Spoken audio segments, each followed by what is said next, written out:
রাসূলুল্লাহ সাল্লাল্লাহু আলাইহি ওয়াসাল্লাম বিভিন্ন হাদিসে বলেছেন, যখন কেউ রোগী দেখতে রাস্তায় বেরোয়, সে আল্লাহর রহমতের ভিতরে সাঁতার কাটতে থাকে। সুবহানাল্লাহ। যখন সে রোগীর কাছে বসে, তখন সে আল্লাহর রহমতে ডুব মারে। যদি কেউ সকালে অর্থাৎ দ্বীপ্রহরের আগে যে কোনো সময়ে একজন অসুস্থ মানুষকে, মারিদান, মৌলানা অসুস্থ, নেতা অসুস্থ, মুসলমান অসুস্থ, এগুলো কিছু বলা হয়নি, যে কোনো অসুস্থ মানুষকে যদি কেউ দেখতে যায়, এর ভিতরে যদি কেউ একজন রোগীকে দেখতে যায়, তাহলে সন্ধ্যা পর্যন্ত ৭০,০০০ ফেরেশতা তার জন্য দোয়া করতে থাকে। সুবহানাল্লাহ।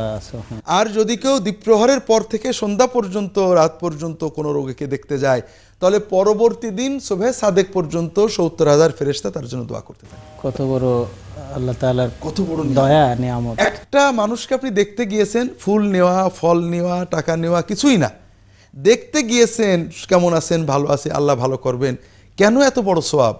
অসুস্থ ব্যক্তি মানসিকভাবে দুর্বল হয়ে যান। যখন আমরা তাকে দেখতে যাই, তিনি অনুভব করেন প্রথমত যে আমার একটা মূল্য আছে সমাজে, মানুষ আমাকে ভালোবাসে, তার সুস্থ হওয়ার প্রেরণা পায়। মানুষ যখন তাকে বলে ইনশাআল্লাহ ভালো হয়ে যাবে, তখন তার মনটা উজ্জীবিত হয় এবং উইল ফোর্স তৈরি হয়। উইল ফোর্স তৈরি হয়। সুস্থতার জন্য উইল ফোর্স জরুরি। আর একটা সুন্নত হলো রোগী দেখতে যেয়ে দোয়া করা।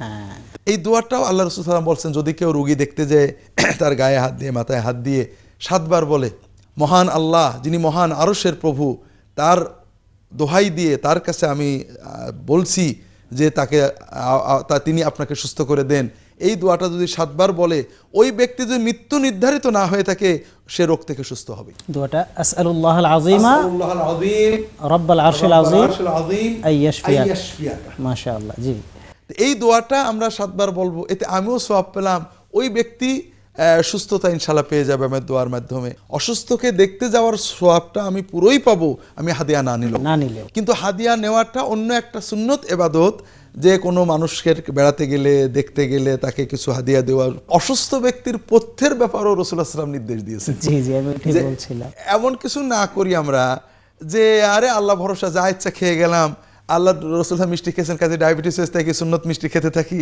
না, মিষ্টি পছন্দ করতেন, এটা খাওয়ার পরে মিষ্টি খেতেন এই কথাটা ঠিক নয়, তো মিষ্টি জিনিস পছন্দ করতেন এটা সহি। হয়তো আলী রাদিয়াল্লাহু তাআলা আনহু এবং রাসূলুল্লাহ সাল্লাল্লাহু আলাইহি ওয়াসাল্লাম যাচ্ছেন একসাথে, একটা খেজুর ঝোলানো ছিল, খেজুর খেতে গেছেন তিনি। আলী রাদিয়াল্লাহু বললেন, রাসূলুল্লাহ বলেন, না তুমি খেজুর খেও না, কেবল তুমি অসুস্থ ছিলে, তোমার পেটে খেজুর গেলে এটা তোমার জন্য অসুস্থতা তৈরি করবে, কাজেই তুমি ওদেরকে বললেন যে এইটা করে ওকে খেতে দাও। সুবহানাল্লাহ। এখন যদি আমরা বলি যে খেজুর খাওয়া সুন্নত, আমরা বেশি করে খাবো, অসুস্থ হয়ে আর যাই হই, এটা কিন্তু পথ্যের উপর নির্ভর করলাম না। কাজেই রাসূলুল্লাহ সাল্লাল্লাহু আলাইহি ওয়াসাল্লাম অসুস্থ ব্যক্তিকে সঠিক পথ্য দেওয়া, এটাও সুন্নত। আল্লাহ সুবহানাহু ওয়া তাআলা তার হাবিব সাল্লাল্লাহু আলাইহি ওয়াসাল্লামের মাধ্যমে আমাদেরকে প্র্যাকটিক্যালি এই জিনিসগুলো শিখিয়েছেন।